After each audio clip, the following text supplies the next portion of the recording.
ಮಾತಾಡೋದು ಇಷ್ಟು ಹೊಡೆದ ಮೇಲೆ ಅವನು ಹೆಣ್ಮಕ್ಳನ್ನ ನೋಡ್ಕೊಂಡು ನಗ್ತಾವನ. ಇಷ್ಟು ಹೊಡೆದ ಮೇಲೆ ಅವನು ಹೆಣ್ಮಕ್ಳನ್ನ ನೋಡ್ಕೊಂಡು ನಗ್ತಿ ಅಸಭ್ಯ ವರ್ಡಲ್ಲಿ ಅವನು ಬೈತಾವನೆ ಹೆಣ್ಮಕ್ಳನ್ನ ಅಂದ್ರ ಏನ್ ಅರ್ಥ ಆಗದ್ರ?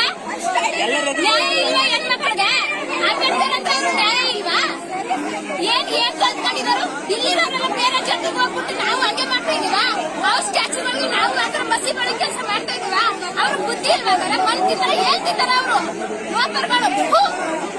ಅಪಮಾನಗಳು ಬೇರೆ ಗ್ರಾಮಗಳಲ್ಲಿ ಆಗಬಾರ್ದು ಅಂತ ಆದಷ್ಟು ಪ್ರೆಸ್ನವರು ಈ ಎಕ್ಸ್ಟ್ರಾ ಎಲ್ಲ ವಿಷಯಗಳನ್ನ ಫೋಕಸ್ ಮಾಡಿ ಇದು ಹೈಲೈಟ್ ಮಾಡಿ ಯಾವುದೇ ಗ್ರಾಮದಲ್ಲೂ ಇಂಥ ಘಟನೆಗಳು ನಡೀಬಾರ್ದು ಅಂತ ಹೇಳ್ತಾರೆ. ಒಂದು ಗ್ರಾಮದಲ್ಲೂ ಈ ತರ ನಮ್ಮ ಅಂಬೇಡ್ಕರ್ ಅವರಿಗೆ ಅನ್ಯಾಯ ಆಗ್ತಾ ಇದೆ. ಯಾವುದೇ ಗ್ರಾಮಗಳಲ್ಲಾದ್ರೂ ಪರಿಹಾರ ಕಂಡಿಲ್ಲ.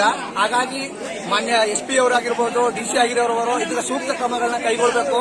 ಹಾಗೂ ಊರಿನ ಕಟ್ಟಡಗಳಿಂದ ನಮ್ಮ ಯಜಮಾನರುಗಳು, ಪ್ರತಿನಿಧಿಗಳು ಇದಕ್ಕೆ ಸೂಕ್ತವಾದ ಸ್ಥಳೀಯ ರಾಜಕಾರಣಿಗಳಿರೋರೆಲ್ಲ ಪ್ರತಿಯೊಬ್ಬರು ನಮಗೆ ಇದಕ್ಕೆ ಸ್ಪಂದಿಸಬೇಕು, ಸರಿಯಾದ ನ್ಯಾಯ ದೊರಕಿಸಿಕೊಡ್ಬೇಕು ಅಂತ ನಾನು ನಿಮ್ಮಲ್ಲಿ ಮನವಿ ಮಾಡ್ತಾ ಇದ್ದೀನಿ. ಮತ್ತೊಬ್ಬರ ಗ್ರಾಮಸ್ಥರು ಸಮಯ ಸರಿಯಾಗಿ 4:30 ಗಂಟೆಗೆ ನಮ್ಮ ಹುಡುಗ ಕರೆ ಮಾಡೋದನ್ನು ಬಂದು ಆಗಮಿಸಿದೆ. ಆ ಸ್ಥಳದಲ್ಲಿ ಉತ್ತರಿಸಿದಂತ ವ್ಯಕ್ತಿ ತಪ್ಪೆಲ್ಲ ಇದು ಮಾಡಿ ಎಲ್ಲ ಖರ್ಚಾಟ ಕಿರುಚಾಟ ಎಲ್ಲ ಮಾಡ್ತಾ ಇದ್ದಾರೆ. ಅದನ್ನು ಗಮನಿಸಿ ಗ್ರಾಮಸ್ಥರೆಲ್ಲ ಒಗ್ಗಟ್ಟಾಗಿ ಬಂದಾಗ ಲೈಟಿಂಗ್ಸ್ ಎಲ್ಲ ಹಾಳು ಮಾಡಿದ್ದಾರೆ ಮತ್ತು ಬೋರ್ಡ್ನ ತಪ್ಪೆಲ್ಲ ಆಗಿದ್ದಾರೆ. ಆ ಸ್ಥಳದಲ್ಲಿ ಅವನು ಖರ್ಚಾಟ ಕಿರುಚಾಟ ನೋಡಿ ಅಕ್ಕಪಕ್ಕ ಅಂಬೇಡ್ಕರ್ಗೆ ಬಹಳ ಹಿಂಸಿದ್ದಾನೆ. ಇದನ್ನ ಕೂಡಲೇ ಅವರಿಗೆ ಕ್ರಮ ತಗೊಳ್ಬೇಕು. ನ್ಯಾಯಾಂಗ ಸಂದರ್ಭದಲ್ಲಿ ಅವರು ವಿರುದ್ಧ ಕತೆ ಕೊಡಬೇಕು. ನಮಗೂ ಕೂಡ 4:15 ಕಾಲ್ ಬಂದು ನೋಡಿ ಈ ತರ